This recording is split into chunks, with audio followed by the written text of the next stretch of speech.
all of us are guilty of jumping straight to this one particular thing. How many hours do I need? That's not the most important thing. Really? The difference between 7 hours versus 8 hours is not where the money is at.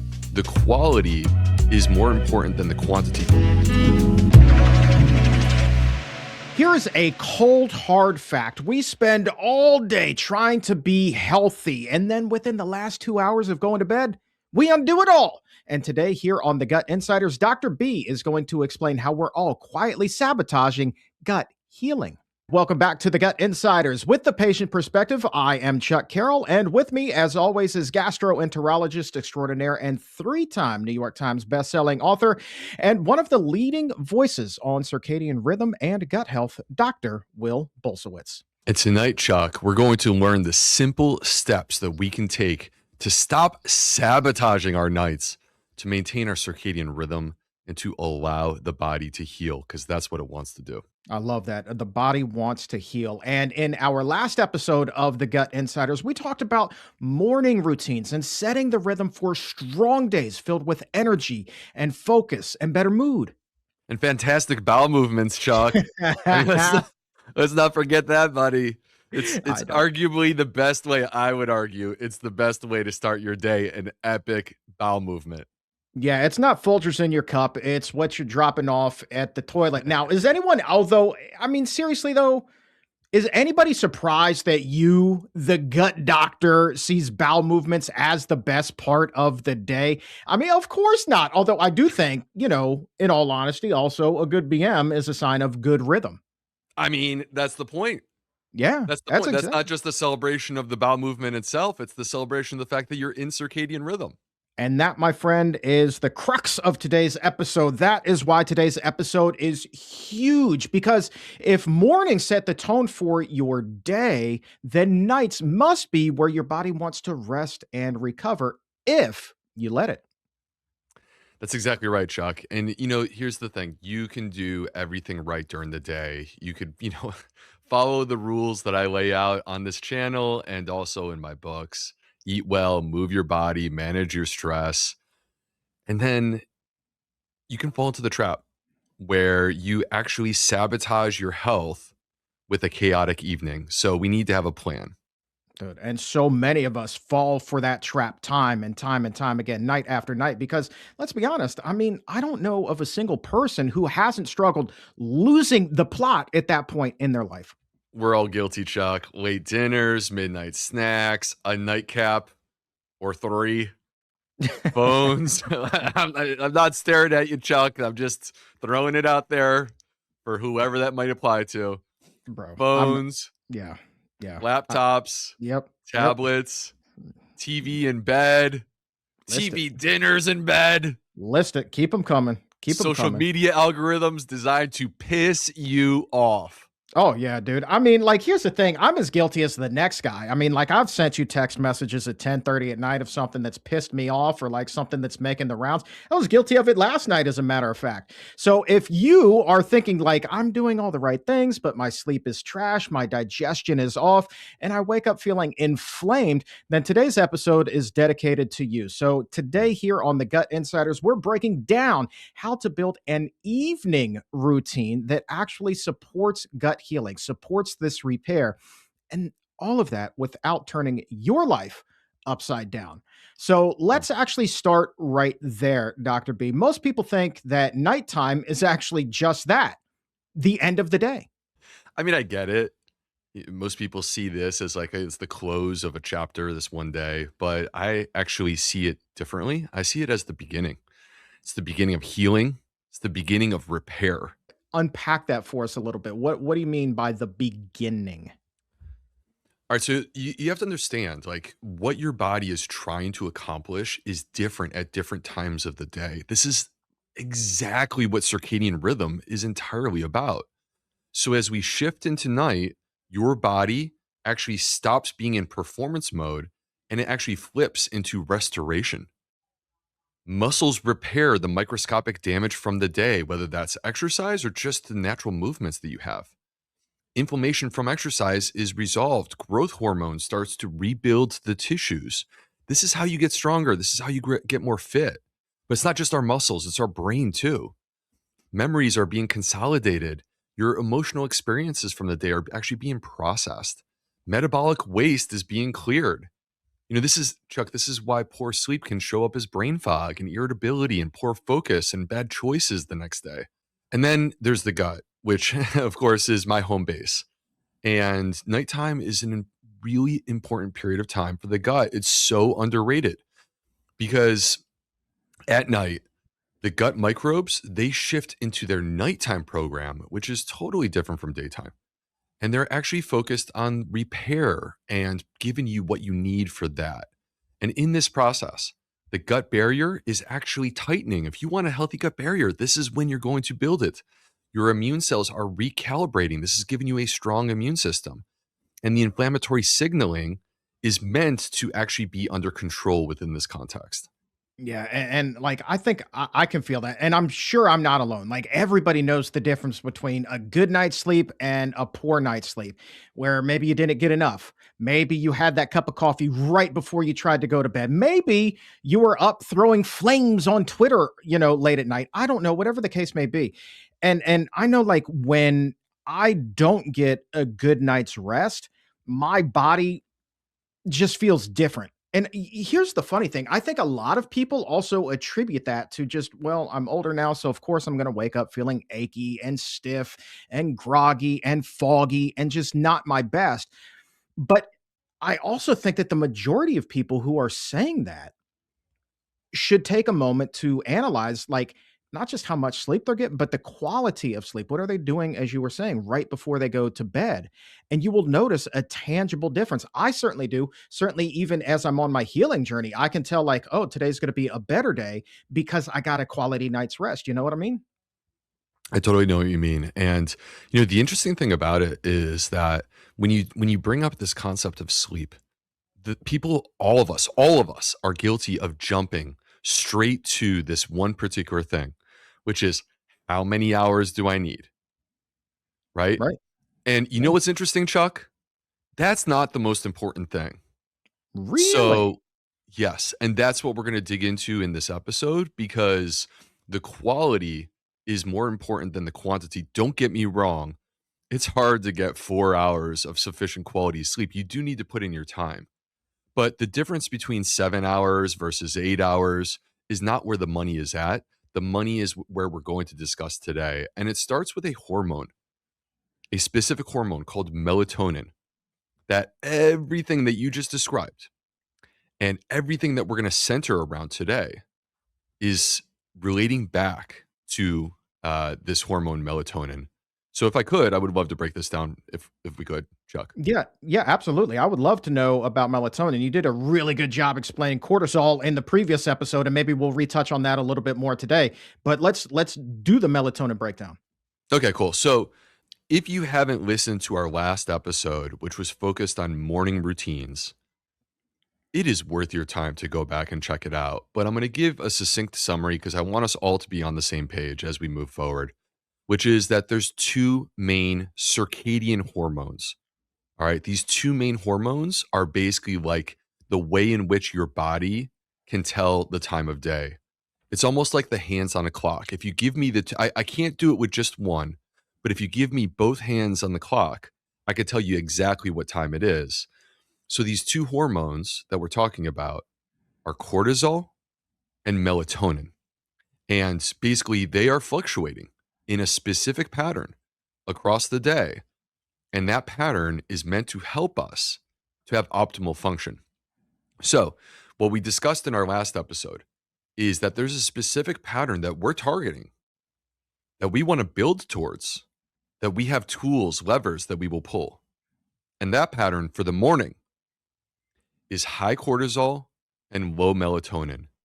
And when you get that, that's how you have more energy, more focused, more cognitive endurance. That's actually how you set yourself up for great sleep the following night. All right? It starts with in the morning, high cortisol, low melatonin. But now we're shifting our focus to the evening. So whereas cortisol sort of plays its central role in the morning, in a good way, by the way, cortisol plays a central role in the morning. In the evening, it's time for melatonin to step up and lead the charge.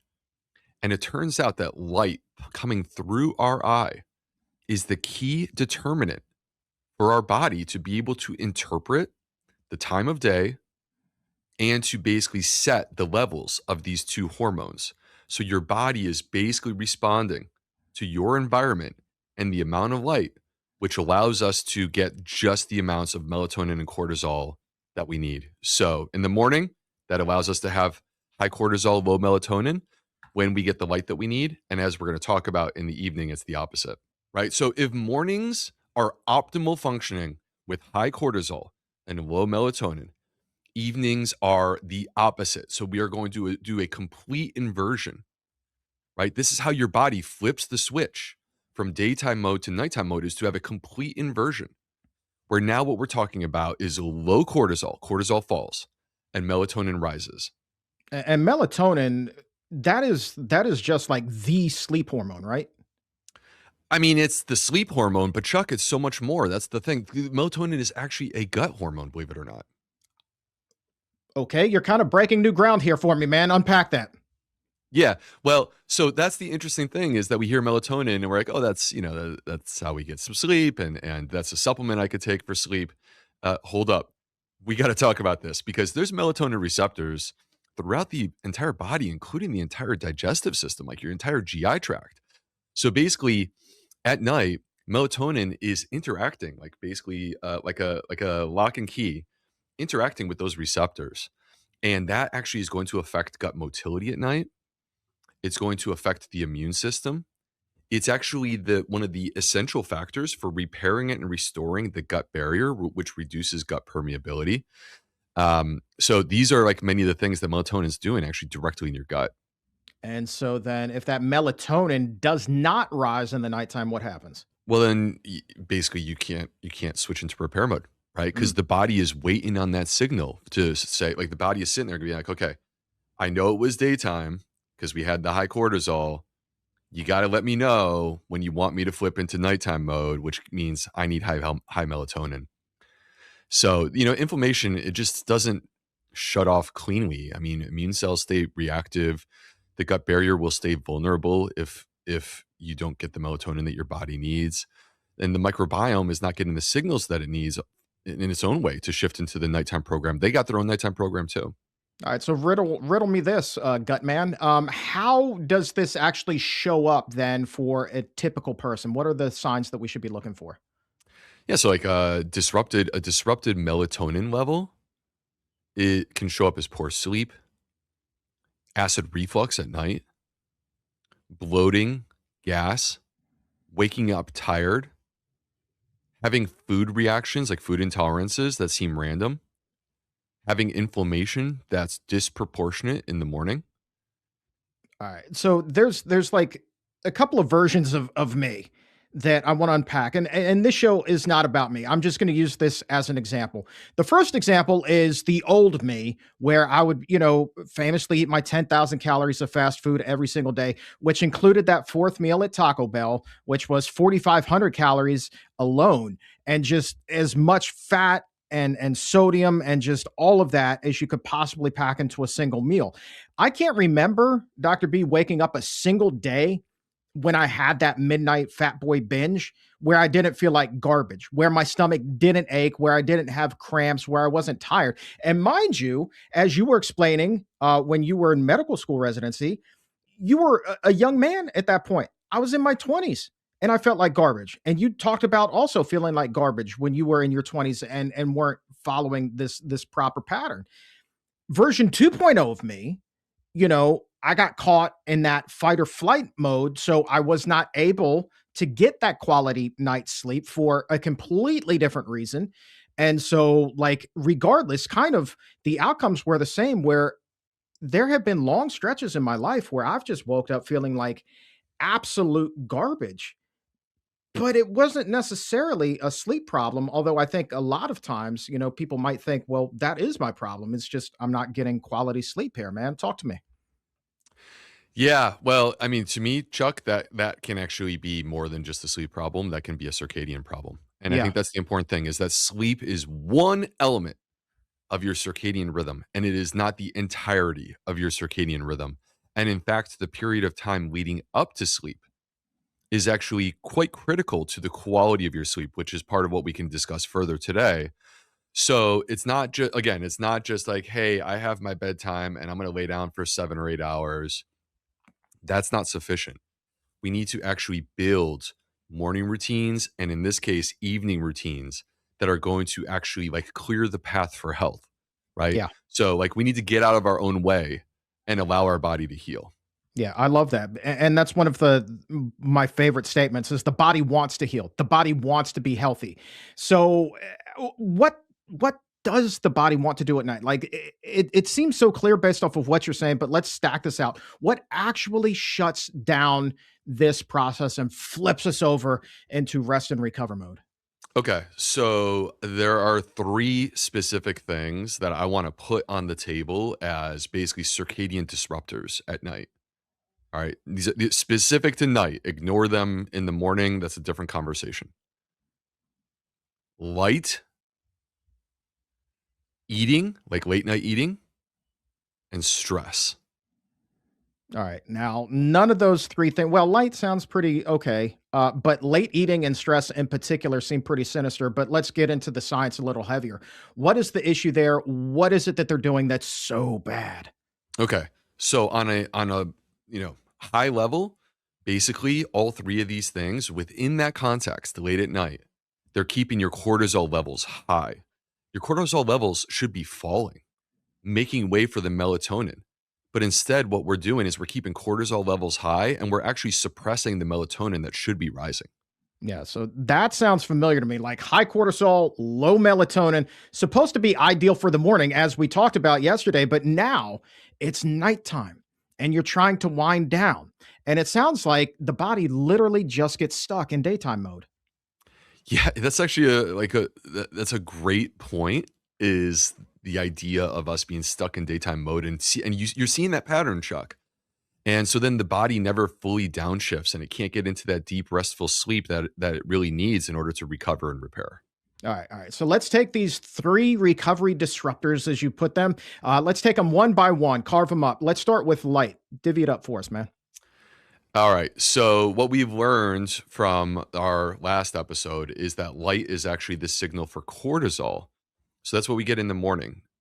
On the flip side, darkness is the signal for melatonin. So as I said, your body is interpreting your environment, which is basically dictated by light, to affect the levels of these two hormones.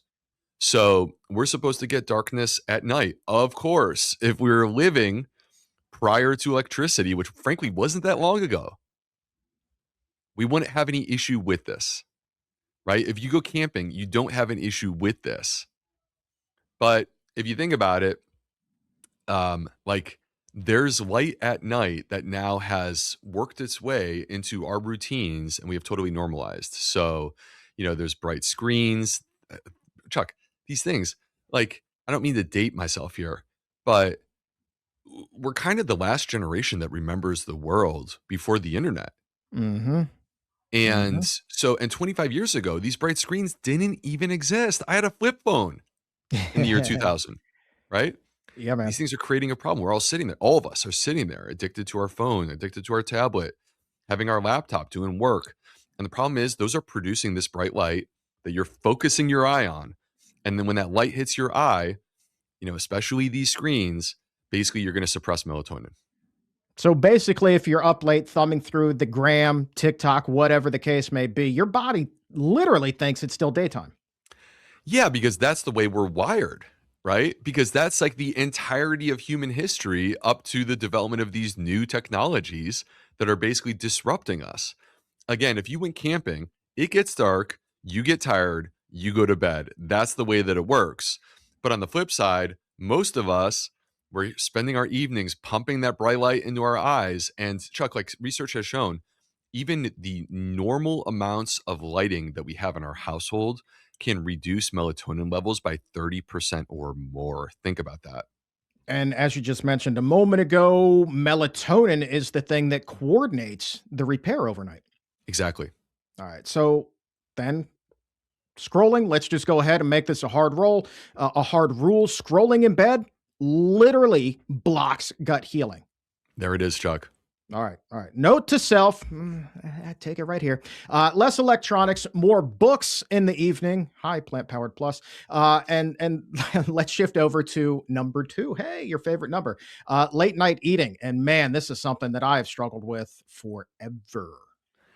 Yeah. So, and the thing is, we focus so much on what to eat, and we really need to talk more about when you eat it because, Chuck, as we're going to show here, timing is everything. So, late night meals are going to send the gut a signal that it's daytime still at the exact moment when it's supposed to be switching into nighttime repair mode.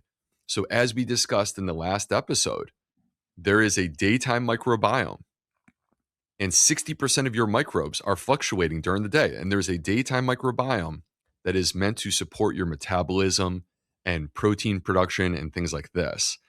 And then we want to flip into nighttime mode, which is about restoration and repair.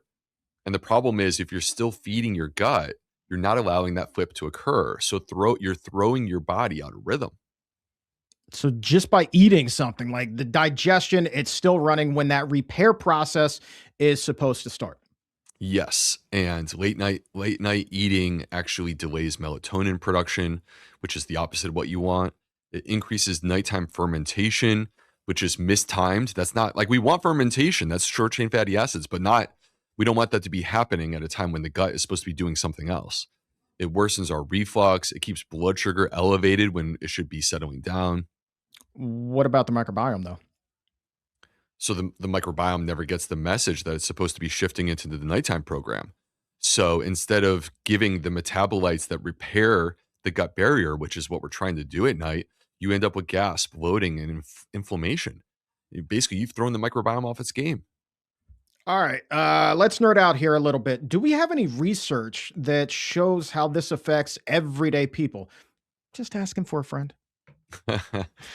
Okay, so in one human study, Harvard researchers looked at when people ate relative to their internal circadian clock, not just how much they ate. And what they found was quite fascinating because people who ate later in the evening had significantly higher body fat. And the part that's crazy is that they controlled for total calories, for physical activity, and for sleep. So this is significantly higher body fat, even when those things, calories, physical activity, and sleep are under control. So, in other words, timing alone was enough to shift the metabolism. Late night eating kept insulin levels higher at night. It was impairing fat burning and pushing the body away from repair and towards storage at the exact time when the body is supposed to be healing. We also have evidence, Chuck, that late night eating is associated with increased inflammation. So there's these studies that show that people who eat late at night, they have higher levels of C-reactive protein or CRP. And correct me if I'm wrong here, but I would imagine that alcohol would kind of create similar issues. Oh my gosh, thank you for adding that because I honestly, we're sitting here talking about food, and how can you ignore the elephant in the room, which is the late night consumption of alcohol, like a nightcap? So there's a human study where researchers measured melatonin levels directly in the blood and found that evening alcohol was significantly suppressing melatonin levels. So in other words, alcohol is a circadian disruptor. You're breaking hearts here because I know a lot of people love that nightcap or three. Um, so if I'm stressed out, right, it literally is. It's a bad idea to have that drink to unwind. And you mentioned that stress was the third disruptor. So I want to move on. Maybe we'll pivot back to this, but you mentioned that third disruptor was stress. So let's talk about that a little bit. Yeah. Well, this is kind of like the quiet one, right? Because on some level, I feel like the what we've discussed already to this point is like, okay, that's kind of obvious. But here's the thing: like, even when the lights are dim, even when you had an early dinner, emotional stimulation, which can come in many forms, could be you just opened up work emails, you have an argument with someone, you talked about lighting up Twitter, which to Mhm. me, I don't mean to be mean, but that sounds like the same as being a troll, but that's okay. Um, you know, What we do on our own time is what we do on our own time, baby. You know what I'm saying? think about the intensity of the shows that we watch. Like, I sometimes think about this. Like, is it normal that we all are gazing at shows where people are getting butchered at night? Like, I mean, Mm, that's basically what we're, at least as guys, that's what many of us do. fact. Um, Social media that's meant to trigger you, basically all these things can keep cortisol levels elevated. Research has shown that not only will this increase cortisol levels, it'll also make it harder for them to decline. So at a time when we're actually trying to drop our cortisol, you got to keep in mind, like, cortisol is the get up and go hormone. So at a time when we're trying to drop our cortisol levels, not only are we actually adding more cortisol, but we're actually making it harder to get rid of it. And that's the opposite of what we're trying to do when we're trying to sleep. All right, so let's recap this, the big three. The body wants to switch into repair mode, but late night eating and stress keep telling it, nope, nope, nope, nope, nope. You're staying on. It's still daytime. That's right. And so keep in mind these, for the listeners at home, take a quick moment to just reflect on yourself, on, what is the light exposure in the evening for you? Are you having any late nights? What time is dinner? Are you having late night snacks, any sweets and treats, or any alcohol in the evening? Those are disruptors. And last but not least, like, are you feeling relaxed? Are you intentional about relaxing? Or are you exposing yourself to stuff that's emotionally triggering, which is going to disrupt your ability to rest well? Well, let me ask you this. What are some of the things that you've noticed when you've had a disrupted night's sleep? I mean, obviously, you've got a house with 4 kids, you're running a business, three-time New York Times bestselling author. I've never met anyone who's quite as busy as you. And so, I mean, honestly, as your friend and just somebody who's curious, like, I'm wondering, like, how in the world do you find time to unwind at night? There was a time in my life where I just went with the flow. And that was as I was going through my medical training, which is like, you want the ultimate circadian disruptor? That train to be a doctor, or, or with great respect and appreciation to our shift workers, right? Who have disrupted schedules and many times have to work at night. All right. So, like, there was a period of time where I just, like, number one, went with the flow, or number two, I didn't have a choice. That was what I had to do in order to fulfill my training. But as I sit here today in my mid 40s, honestly, Chuck, feeling like the best version of myself to date, but still striving to continue to improve.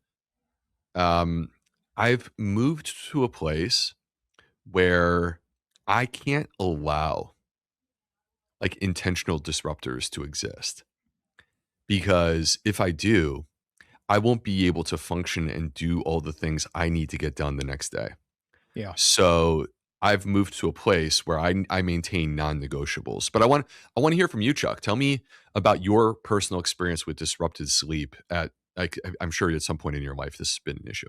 Well, number one, you just answered the question is why I don't get a response when I text you at 10:30 at night. That's cool. Because I'll get you back at 7 in the morning while you're still yeah. sleeping. It's okay. So true. Not to Um, bust you or anything. no, hey man, look, I need a lot of work in terms of going to bed earlier at night. Like for me, I was asleep by 12:30 last night, which was a huge victory for me. This Um, episode is for you, buddy. Yeah, it 100% is. And I try and I try and I try, but it seems like, when I'm super sick, like I fall asleep earlier, then I get healthy again and my body just naturally wants to pivot over into this. So I'm going to take what it is we're talking about today and apply that to my own life and see if I can get some better results. And I bet you, like my bottom dollar, I 100% will. Um, and I think that one of the biggest things for me is kind of like what you were talking about is just establishing those boundaries. And it's like, well, I can only do this at, 10 o'clock at night. Can you make it happen? Of course I will. Like I'm a pleaser, right? And so I find it hard to shut off. And then a lot of times that's, when I don't mean to throw my wife under the bus, but she's not in the room. But that's when she wants to talk about her day. And she's unloading all of her stress from the day on me right before I go to bed, too. Like these should be dinner time conversations. Give a guy a chance to unpack that. I don't unpack my day late at night on anybody. But boundaries, man. Boundaries, I think, is what I need to work on so I feel a little bit better in the morning. Welcome to the Gut Insiders, where the therapeutic benefits are everywhere. Yeah. and and to Chuck's wife, who may be listening to this episode, he loves you dearly. So, but Here, this here. is Chuck. This is what like everything that you're describing on some level. Like this is what the trap looks like. Yeah. Sabotage can be subtle. It feels normal because that's what that's what you're used to. That's what all your friends are doing, right? I mean, this is like what we've normalized in our society, but what we've normalized is abnormal. Things that like seem subtle, the biological impact is loud Mm. because it reverberates through your body and how you feel, like not just the next morning, but potentially for days to come. Yeah, well, hopefully I'll still have this ring on my finger for many days and years to come. But stay tuned; it can be a fun game. Does Chuck still have his ring on? All right, so we've talked about how modern evenings they are quietly blocking repair. So let's flip the script then. And if someone just remembered a handful of things from this entire episode, what do you think matters the most at night? All right, so we are talking about the disruptors before. So now let's dig into the non-negotiables, like the stuff that is evidence-based and that because I found this evidence during the last few years, like this was a part of researching my new book, Plant Powered Plus, specifically chapter 6. I started to introduce them into my own life and got to a point where I'm like, okay, this is sticking. It can't go anywhere because it's too good and I feel too good. Number one is reduce light exposure. So, as we've discussed, darkness is the signal that allows melatonin to rise. If the light stays bright, then repair never fully turns on. All right, then that requires turning off the phone, putting it down. Don't play Wordle. Don't play, crosswords. Don't look at your social media. Just put the phone down at night. Is there like a hard cutoff time that you would recommend? Is it 1 hour before sleep, 2 hours before sleep? Our body, if you really think about it, Chuck, our body was, and allow me to unpack this Yes, because please. I can already see the comment section blowing up on this one. Our body was designed to be responsive to the rise and fall of the sun. That's the way that it was naturally manipulated through millennia. And here we have these artificial lights that we're pumping well after the sun goes down. So this isn't to say that if you live in Alaska and it gets dark at 2 in the afternoon, you should be going to bed at 2. All right. But it is to say that I think we should have some level of acknowledgement of like what time in general is the sun going down. And I think it's fair to call it something like 8 o'clock. And then to say from that point forward, I'm going to become more conscious of my light exposure. But the games don't even kick off until like 8:15. I mean, this is a dilemma. We're gonna have to like do a whole other show. Like, if you're a sports fan, what the heck do you do? Uh, Well, you don't sit so close to the television. You can watch TV, but you don't sit so close to the television and you maintain dim lights. So like a dark room with a bright TV is not a great idea either. But you also mm, don't want a bright room. So you maintain dim lights. And then the other option that you have, Chuck, is you can get the blue light blocking glasses. mm, So which are classically like sort of orangish yeah. or so in tone. But they also have ones that will block a broader spectrum of light, and those are red. And if you use these in the evening, say after 8 p.m., you will likely notice the difference. And if you notice the difference, that's all the proof that you need to know that this works. Interesting. All right, so we've got reduce light exposure. What's next? All right, number two is you just need to slow down. So, activating your stress response is pumping more cortisol into the system. Not only do we want to stop that, we want to allow it to burn out and disappear. And that requires you actually taking your foot off the gas and applying it to the brake. This is what you and I were just talking about a moment ago that may have got me into a little bit of hot water, man. It is hard to slow down the day. It really is. I mean, because I don't know. I just feel like a lot of times the day is never finished. What we're getting at here on a level is the parasympathetic nervous system. Some people talk about like the vagus nerve, like activating the vagus nerve. But like there is our get up and go, which is the sympathetic nervous system. That's our stress response, and that's how you pump cortisol. And then there is the rest and digest. Well, at night, haven't we already made it clear? That's what you're trying to do is like Mm. allow the body to rest and slow down. And so active is the perfect time to build a routine around the parasympathetic nervous system. And that can be many different things. In fact, in my book, Plant Powered Plus, I have an entire page table that lays out the different options that exist. But these can be things like meditation, yoga. Um, Actually, on the last episode, you mentioned chanting. That would count.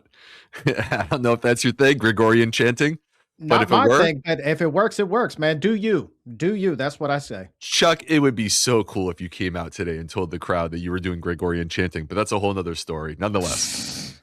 Or like actually, like there's a lot of things that activate our parasympathetic nervous system that are quite surprising. So bonding with another person, holding hands, hugging, like cuddles in the evening. I'm throwing this out for you and your wife as a possibility. I'm gonna need it tonight, Um, sir. also like tapping into your spiritual focus. So, and that could be like prayer, meditation, reading scripture, or even singing. Actually, so like there's so many things. I know I'm leaving some out. I probably have people yelling at me as they're hearing this. That's okay. Add it to the comment section. We'll continue to add to the list.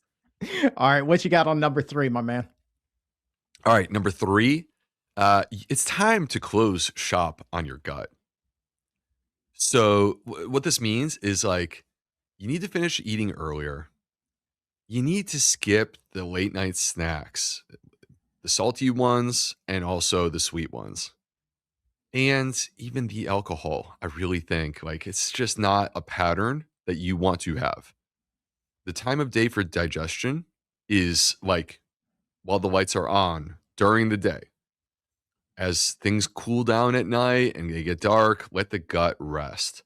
And by the way, this is actually like what I'm describing is the framework for time restricted eating, which is a form of fasting. And it's a whole like additional conversation that we can have on another show. But suffice it to say that that's also good for the gut. So I think that, you talk about people screaming at the screen right now. I think people are probably screaming. It's like, okay, well, what time? Like, what is the ideal time to stop eating? Is it 5 p.m.? Is it 6 p.m.? Is it 7 p.m.? What time is the cutoff time? The ideal time to actually do this is the time that you're actually willing to do and follow through on it. Ooh, So, yeah, because, like, in a perfect world, earlier is better. So, yeah. I will always say 5 is better than 6, 6 is better than 7, 7 is better than 8. But, like, some people, that's not realistic. There's gonna be many people who are like, "Hey, what about, I have my job and I get home at 7 p.m. and then I have to eat dinner still." The point is try to do it as early as you possibly can. And then Gotcha. avoid the trap. Avoid the trap, which is the late night snacks, the sweets and treats, and the alcohol. Again, another callback to our last episode where we were setting up morning routines. We did talk a lot about shift workers whose, schedules are inverted compared to most people. Yeah. What advice do you have for them in terms of how they should do their meal timing? Actually, there was an interesting study on this topic, Chuck, where they had shift workers maintain their meals during daylight hours, and that was better for them from a Really? metabolic perspective. Yeah, so it's a curious, interesting piece of evidence about the power of circadian rhythm that you can't completely invert. Even if you're a nighttime shift worker, you can't completely invert these patterns. And there, sadly, there is a price that is paid. Even if you were to try to completely invert these patterns, you're not going to be able to do it. So Yeah. there is a price that's paid for working those nighttime shifts. I wonder how one would do that. Like, do you just like wake up like right before sunset, get a like huge meal in, And then I don't know, do you eat again as the So if sun is you're like coming 7 back up? Like, PM, I don't know. imagine you're doing a 12-hour shift and it's like 7 PM to 7 AM, right? Right. Then effectively what this is saying is that you are better off eating before your shift, working the entirety of your shift, not eating during it. And then when you get home in the morning, you eat. And that is actually better for you than to be eating through the night and then get home and not eat. Oh, we're gonna have to do another show on that. There's so many questions. There's so many questions there. So maybe we should just do a show dedicated to our, our night owls, our overnight shift workers, Yeah, we because should. They deserve it. just lay out a clock. Yeah, man. It was like I was telling you. I can't tell you how many times I get asked on the other podcast, what if I work overnight? We have so many people who have that inverted schedule that are looking for help. So let's help them out. But I know right now we still got number 4 to get to on your list. So what's your fourth non-negotiable? All right, number 4 is be consistent. So your body responds to patterns. So having a predictable evening routine and trying to like be reasonably consistent, like not to the minute, but like plus or minus 30 minutes, right? Which is basically giving you a 1 hour window that allows your body to know what you want to do, when you want to do it. And it becomes not only easier, it becomes more effective. Love that. All right. So recapping here, our big 4: avoid light, slow down, put the gut to rest, and then just stay consistent. Those are the 4 main factors. Those are the 4 non-negotiables that I've introduced into my own life. Am I always perfect about it? Absolutely not. But am I trying to do my best? Yes. And do I feel the difference when I do my best? Yes. All right. So that's everything that we've talked about so far. But let's, talk about optimizing sleep itself. What really matters when it comes to getting that good quality night's rest? All right. So let's talk about like we're going to dig into the sleep. And to me, it really starts with the sleep environment. There are specific things that you want in your bedroom. You want it to be dark, quiet, and cool. So darkness, as we've discussed, allows melatonin levels to rise. Quiet prevents micro arousals. So, and quiet could also be, by the way, like a white noise. The white noise is basically consistent. So there's not those micro arousals that like, whoa, what's that? Startle you. And then cool temperatures are what allow you to get into the deepest stages of sleep, which is where gut barrier repair and immune recalibration are really happening. As a part of this, we're talking about like setting the proper environment in your bedroom. Here's a hard rule that goes with that. You need to basically say no electronics in the bedroom. Hard rule. Mm. So if you got a TV in your bedroom, I actually don't like that at all. But also, like you're way better off if you leave your phone out of the room altogether. No more like, hey, I'm just going to check one last time. None of that. Even if you've got the screen dimmed, the lights are off in the room, and it's relatively dark. Doesn't matter, Chuck. Screens are delivering light, stimulation, emotional activation all at once. All of that can suppress your melatonin. All of that can actually increase your cortisol and stop it from falling. All of that can teach the brain that the bed is a place for alertness when in fact we want the body and the brain to learn that the bed is a place for respite, for relaxation. It should be your sanctuary. And so, and I mean, basically, there's only 2 things that we should be doing in this place. And one is sleeping. Hmm. And the other, it's a little hanky panky with something Uh, special. I don't know about you, but the old, get up with the get down seems to be a little bit stimulating to me. I thought that we were supposed to avoid that kind of stimulation right before Well, bedtime. being a true scientist, I decided to dig into this topic Oh, I and bet you see. did, Mr. Four Kid. Yes, yes, I did. I need to know, Chuck. This is not just for me; it's for everyone out there. For All the right. greater good. This is for the greater good, and we're putting this out into the world to try to help people. Yeah, And man. I found 2 studies. So I want to take you through them. Can we do that? Absolutely, man. Break it down. All right, here we go. So in the first one, these are, by the way, recent studies. Like we need more research in this space. To all the academics out there, Were these your studies? I'm just going to ask that. Are these, published Chuck, by Dr. Will? Are these anecdotal studies? what are Like, you are these accusing case me of, studies? Chuck? What are you I'm accusing accusing me? you of having a healthy relationship, no more, no less, my friend. That's all I'm saying. That's all I'm saying. You know, Chuck, maybe it's healthy, maybe it's not. Maybe it's none of your business, buddy, okay? Maybe go, you know what, yourself. So, You anyway. open the door. You open the door wide open, bro. Oh, come on. All right. All right. All right, break it So, down for us. in the first study, they had people keep a diary of any and all sexual activity Hmm. and how it associated with their sleep. And this was to the merits of the study. It was a good sized study. They had 256 participants. They were mostly college kids, which tend to And one be doctor in his mid 40s. Uh yeah, huh. mostly college kids or middle aged men who still think that they're college kids.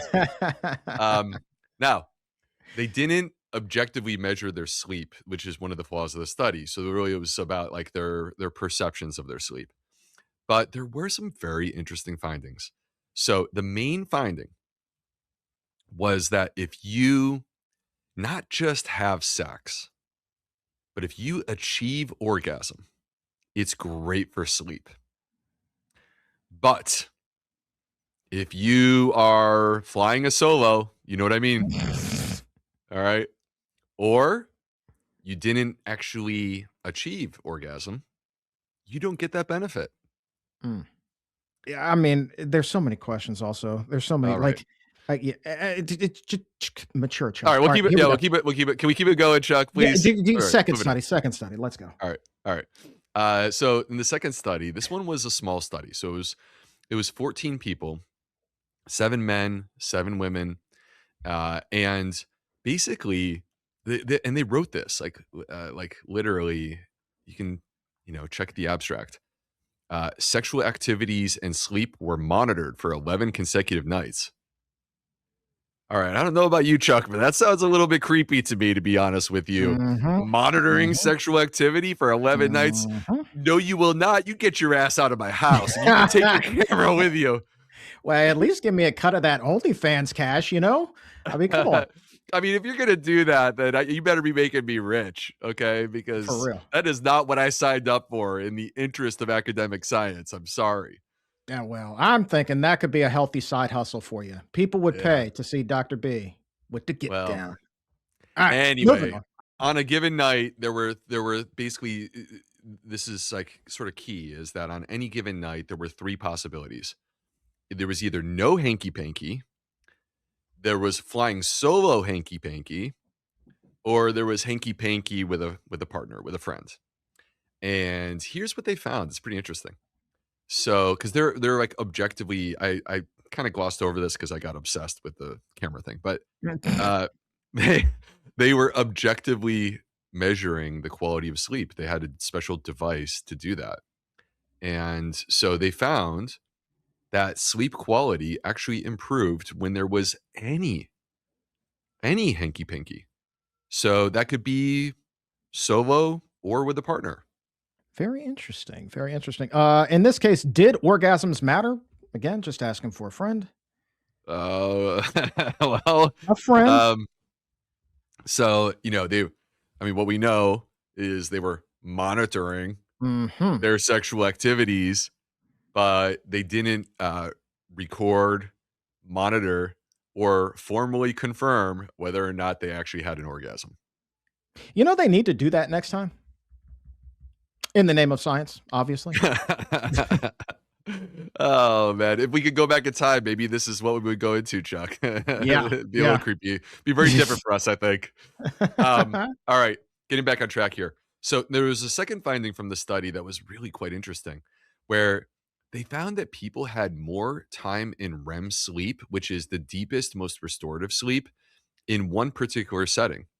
And this is what it was: if you shared a bed with a partner. So, like, it didn't matter whether there was hanky panky at all. Just the fact that you actually were sharing a bed with someone else allowed you to achieve more REM sleep. Bruh, so you're telling me that, like, getting stuck in the dreaded friend zone isn't necessarily the worst thing? So yes, in I mean, fact, yeah. just being stuck, a platonic sharing a bed in the friend zone, according to the study, you're going to be better off. But that being said, you would both benefit from some hanky panky. So let's keep that in mind here. There's something that I have heard that has really confused the bejeebers out of me. I have heard that taking a warm shower shortly before you go to bed, that can really help you out as well. But then you also just mentioned that the room should be cool. So what's going on here? Yeah, it's an interesting thing. Actually, both of these are true. So your bedroom should be cool. By the way, ideal temperature is like on the order of 60 to 67 degrees. If you have kids, a little bit on the warmer side. But actually, getting exposed to warmth before bed is also good because what it does, it is actually causes what's called peripheral vasodilation, which is where the blood vessels are actually opening up. So that warmth does that. And then the blood actually shunts towards your skin and you start to actually release heat as a result of this. And so then when you step out of the shower, whatever it might be, believe it or not, your actual core body temperature has actually dropped. So, in a paradoxical, interesting way, warmth has the opposite effect of actually cooling you down. And that's why things like warm showers or even the sauna are actually great in the evening. Quite interesting, man. I did a polar plunge once, and so I'm wondering like how a cold plunge or cold shower would work then. You definitely don't want to be doing that in the evening, but if you had it properly timed in the morning, actually it could contribute to your morning cortisol rise because that's what you're going to get when you expose your body to like uh, profound cold all at once. So, just like light and exercise are two of the levers that we discussed in the last episode, we're actually adding this. Not that you need to do this, you're not required to do this, but if you were to do this, the right time to do it would be in the morning, which helps you to get up and go. And I also know a lot of people who are like, well, look, I fall asleep just fine. That's not the problem. But I just keep waking up at night too. What's going on there? Yeah. So, well, there's things that we can do to reduce nighttime awakenings, some of which we've already discussed. So let me just put these out on the table because, like, you want to try to do these things. Yeah. So you want to try to finish eating earlier. We talked about that. You want to avoid alcohol at night. You don't want to overload with fluids right before bed. So even if it were water, you don't want to overload because it's going to wake you up to have to go to pee. You want to keep your room cool, as we've discussed. And if you do have any issues with acid reflux, you want to make sure that you're properly managing it. But frankly, a lot of what we've discussed helps you to do that. So, like, if you just suddenly jolt awake at 2 o'clock, 3 o'clock in the morning, whatever the case may be, that's not necessarily a random event. No, actually, it's not. And it's kind of interesting because that can be stress. So Oh, we've all been there. We've all been there where you wake up at specifically 2 or 3 in the morning. Here's the interesting thing.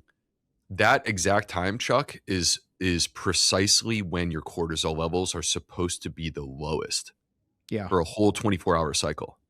Yeah. So then if your body detects abnormal cortisol levels at that point where it's supposed to be the lowest because you're stressed out, right? It's stress that you carried into your sleep.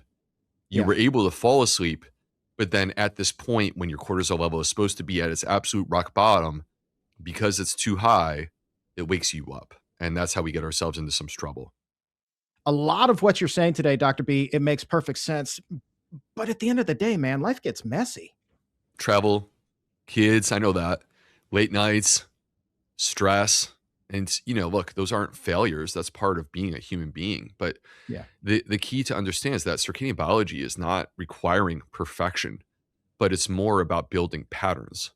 And so when the body knows what the rhythm is that it's trying to accomplish, it's very forgiving. All right. Well, that's good to know because then it means like you have one rough night's sleep. That doesn't necessarily undo everything. No, it doesn't. But there also are some hacks, Chuck, that can help. And like basically, what people need to know is if you got a bad night's rest last night, go back to what we discussed on the last episode and double down. Morning light exposure, you need to make that happen. Morning exercise, you need to make that happen. And we talked about fiber, a fiber rich meal. Don't fall into the trap of eating junk food. It will make you feel way worse. So if you focus on high quality fiber rich food, you do those three things: light exercise and fiber rich food, which we talked about in the last episode. It's going to set you up and help you to get through your day. And then you want to prioritize everything we've discussed in this episode for that evening so that you can get a good night's rest. And one thing I know about you is that, you've done so much research, it's impossible to get everything out into one single episode. Luckily, we've got more episodes of the Gut Insiders on the way. But if somebody specifically wants to dive into more about the circadian rhythm and how it affects the gut, the digestive system, where would they turn? I mean, I have some powerful resources. If you want to dive deeper into this topic and you want comprehensive learning, that includes circadian rhythm, which is like the term that I use in my new book is chronotherapy, which is sort of a new way of thinking about how we can leverage our daily patterns and rhythms into actually healing our body, right? That's chronotherapy. That's chapter 6 of my new book, Plant Power Plus. That to me is the blueprint.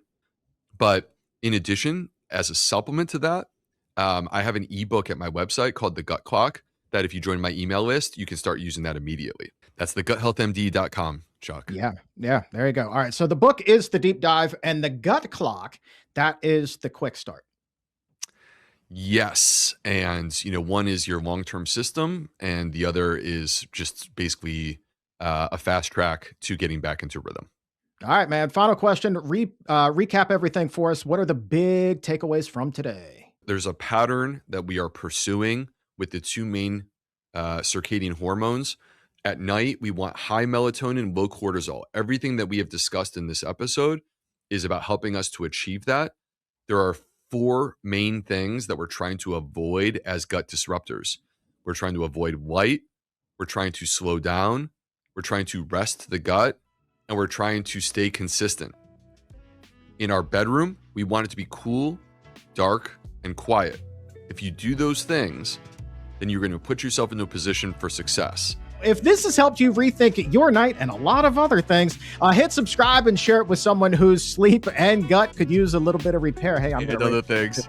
Yeah, and other things. And by the way, my friends, we're not just here on YouTube. We're also available on Apple Podcast, Spotify, obviously here at YouTube, but we're all over the place, wherever it is that you get your shows. Find us, follow us in whatever form it is that you so choose. Take us for a walk in the morning, like we were talking about in the previous episode. And that can be a special part of your day where you relax, you laugh, and you learn how to achieve your gut goals.